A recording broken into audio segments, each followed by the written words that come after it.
সদ্যজাত শিশুর ওজন 730 গ্রাম। হাত তুলে দিয়েছিল নার্সিংহোম। সেই শিশুকন্যাকে প্রাণে বাঁচালো সরকারি হাসপাতাল। আলিপুরদুয়ার জেলা হাসপাতাল থেকে সুস্থ সন্তানকে নিয়ে বাড়ি ফিরলেন মা।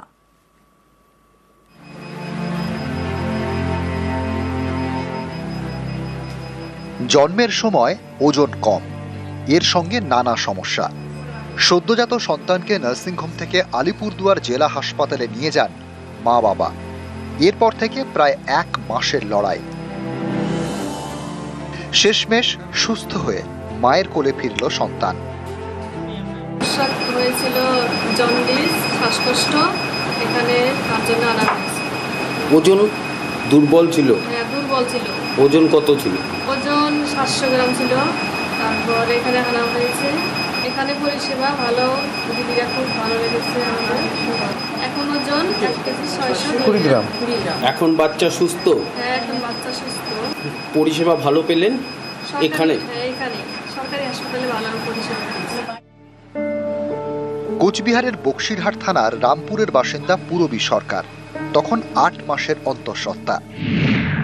গত 5ই মে আলিপুরদুয়ার শহরে নার্সিংহোমে সন্তানের জন্ম দেন। শিশুকন্যার ওজন তখন 730 গ্রাম। শুরু হয় শ্বাসকষ্ট, ধরা পড়ে জন্ডিস। পরিবারের দাবি, হাত তুলে দেয় নার্সিংহোম কর্তৃপক্ষ। 6 মে সন্তানকে নিয়ে আলিপুরদুয়ার জেলা হাসপাতালে যান মা বাবা। ভর্তি করা হয় স্পেশাল নিউ বর্ন কেয়ার ইউনিটে। এরপর 1 মাসের লড়াই। সরকারি হাসপাতালে সুস্থ হয়ে ওঠে শিশু। তার ওজন বেড়ে হয়েছে 1 কেজি 500 গ্রামের বেশি। যেহেতু নার্সিংহোমে তো বেশিরভাগ নার্সিংহোমেই তো এসএনসিউ বলে কিছু নেই, আমাদের ম্যাটারনিটি হাবটা যথেষ্ট ভালো। যেহেতু সরকারি চিকিৎসা সম্পূর্ণ বিনা পয়সায় চিকিৎসা পরিষেবা পাওয়া যায়, এখানে হয়তো আমাদের একটু স্পেসের ক্রাইসিস আছে, মানে একটু পেশেন্টের লোডটা বেশি।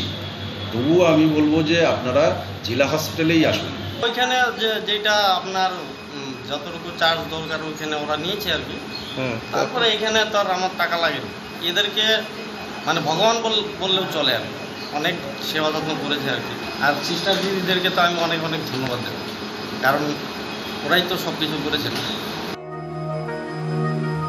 আলিপুরদুয়ার থেকে রাজকুমার কর্মকার, নিউজ 18 বাংলা।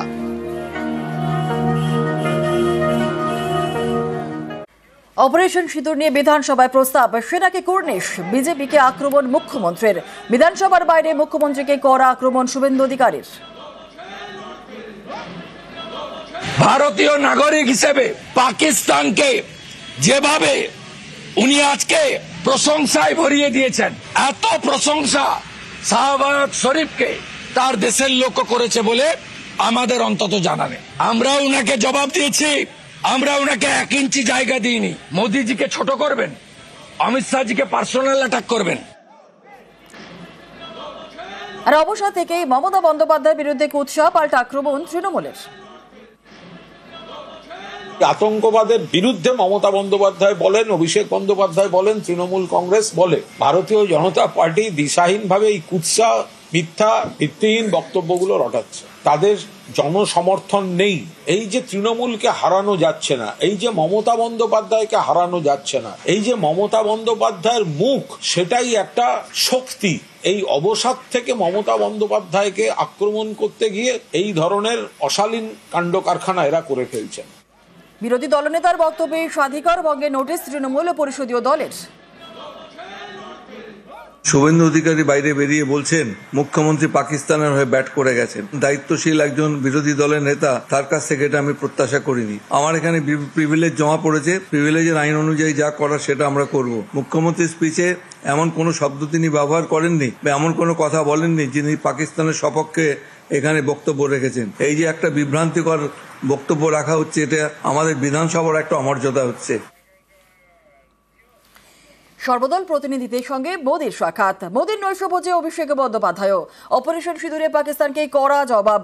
বিশ্ব দরবারে সেনা শৌর্যের সফল প্রচার। আন্তর্জাতিক মহলের কাছে তুলে ধরা হয়েছে পাকিস্তানের ষড়যন্ত্র। দেশে ফিরতেই প্রধানমন্ত্রীর আমন্ত্রণ প্রতিনিধিদের।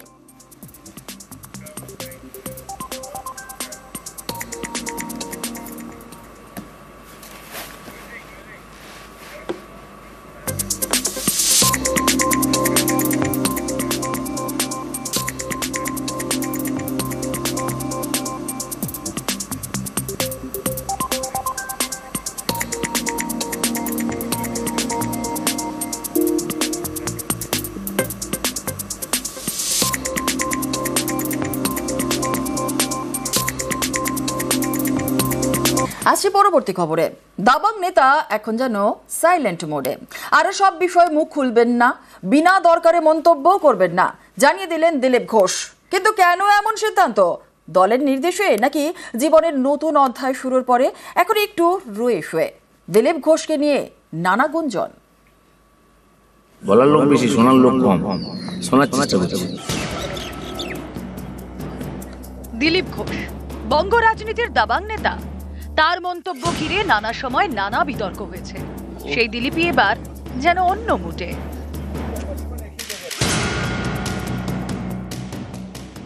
অনেক সময় বলার থাকে বলি, বলার না থাকলে বলার দরকার নেই কিছু, সবসময় বলতে হবে এরকম নয়। বাকিরা তো বলছে না, পার্টির বিষয় বলার জন্য আলাদা লোক আছে।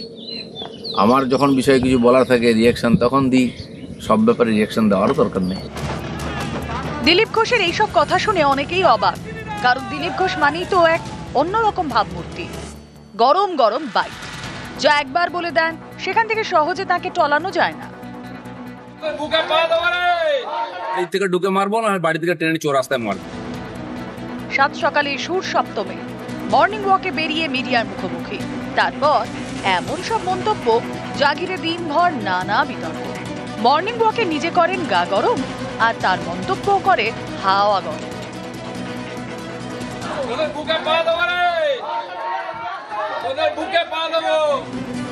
কখনো প্রতিপক্ষকে তুমুল আক্রমণ, কখনো আবার ফুরফুরে মেজাজে বাইকে। রামনবমী মানে দিলীপ ঘোষের হাতে লাঠি গদা, রাজনীতির মঞ্চে সুর চড়া, ব্যাট হাতেও ছক্কা হাঁকা। আমাদের বোলার আর ব্যাটসম্যান দুটোই আছে, আমাদের ব্যাটসম্যানরা যে পিচে খেলতে পারবে না, কোনো ব্যাটসম্যান খেলতে পারবে না। রাজ্য বিজেপির প্রাক্তন সভাপতি, পদ্ম শিবিরের প্রাক্তন সর্বভারতীয় সহ সভাপতি, এছাড়া প্রাক্তন বিধায়ক, প্রাক্তন সাংসদ। তার আমলেই এ রাজ্যে লোকসভা ভোটে বিজেপি এক লাফে 2 থেকে 18। এখন কোনো পদে নেই, কিন্তু আজও বঙ্গ বিজেপির অন্যতম মুখ দিলীপ ঘোষ। দিলীপ ঘোষ এই মেজাজে রাজনীতি করবো, যতদিন করবো রাজনীতি ছেড়ে দেবো, মেজাজ ছাড়বো না বলেছিলেন। মেজাজ একই থাকবে, সেখান থেকে কি তাহলে সরে এলেন? তাই কি গরম দিলীপ এখন নরম? অনেক সময় বলার থাকে বলি, বলার না থাকলে বলার দরকার নেই কিছু, সবসময় বলতে হবে এরকম নয়। বাকিরা তো বলছেন। দিলীপ দা কেন চুপ করে যাবে এটা দিলীপ দা বলতে হবে। তবে একটা ঠিক যে বিরোধী দল থাকা ভালো, বিরোধী দল তো এবং বিজেপি তো ওই লোকটাই বলতেন আর কি। দিলীপ ঘোষের কথা এতটা ভালো লাগে, তিনি যদি কথা না বলে, এত গরম গরম কথাই শুনতে না ভালো লাগে, তো আমার একদম ভালো লাগবে না। কেমন লাগছে যে দিলীপ দা কথা বলছে না, দিলীপ দা চুপচাপ হয়ে গেল, ভাল লাগছে না। দিলীপ ঘোষের কথা শুনতে খুবই ভালো লাগতো, কিন্তু দিলীপ ঘোষ যাতে কথাটা বন্ধ না করেন, যেভাবে চালিয়ে যাচ্ছে সেইভাবে এনে চালিয়ে যান। গত এপ্রিলে বিয়ে করেন দিলীপ ঘোষ। উদ্বোধনের দিন সস্ত্রীক যান দীঘার জগন্নাথ মন্দিরে। এরপর থেকেই বঙ্গ বিজেপির অনেকে দিলীপের বিরুদ্ধে সরব হন, পাল্টা জবাব দেন দিলীপও। কিন্তু এবার কি তাঁর সুর নরম? জীবনের নতুন অধ্যায় শুরুর পরে কি অন্য মুডে দিলীপ, নাকি তিনি এখন দলে কোণঠাসা? অনেকের আবার প্রশ্ন, এটা কি আসলে কৌশল? এটাকে একটা কৌশল ধরবো আমরা, রাজনৈতিক কৌশল। কৌশলও ধরতে পারেন, মুডও ধরতে পারেন, যেরকম চলে, যেরকম প্রয়োজন হয়। কিছু বিষয় থাকে বলার প্রয়োজন হয়, মনে হয়েছে আমারও একটা বক্তব্য হওয়া উচিত। বাকি বিষয়ে তো হাজার লোক বলছে, বলার লোক বেশি, শোনার লোক কম, শোনার চেষ্টা করছি। তবে দিলীপ দা কেন চুপ করছেন এখন, সেটা অবশ্য দিলীপ দা পরিবার বলতে পারবে। কারণ ওটা আমরা বলতে, কারণ দিলীপ দা এখন পরিবার হয়েছে, তা তিনি বলতে পারবেন। এর আগে রাজ্য রাজনীতি দেখেছে শোভন চট্টোপাধ্যায়কে। একসময় রাজ্যের মন্ত্রী ছিলেন কলকাতার মেয়র, শাসক দলের গুরুত্বপূর্ণ পদেও ছিলেন। সেই শোভন চট্টোপাধ্যায় বান্ধবীর সঙ্গে থাকতে শুরু করেন। এখন তাকে রাজনৈতিক কর্মসূচিতে দেখাই যায় না। দিলীপ ঘোষকে অবশ্য দেখা যাচ্ছে, তবে অন্য মুডে। এটা কি পার্মানেন্টলি বন্ধ হয়ে গেল কথা বলা? পার্মানেন্ট কিছু না, পলিটিক্সে থাকতে হলে প্রেস মিডিয়ার সঙ্গে থাকতে হবে। ঠিক আছে, দিলীপ ঘোষকে নিয়ে চর্চা করতে হবে, তার কি মানে আছে? চর্চা করার অনেক বিষয় আছে দুনিয়াতে, এই জন্য আমি বলছি অন্য বিষয়েও আপনাদের চর্চা করা উচিত। নিউজ 18 বাংলা।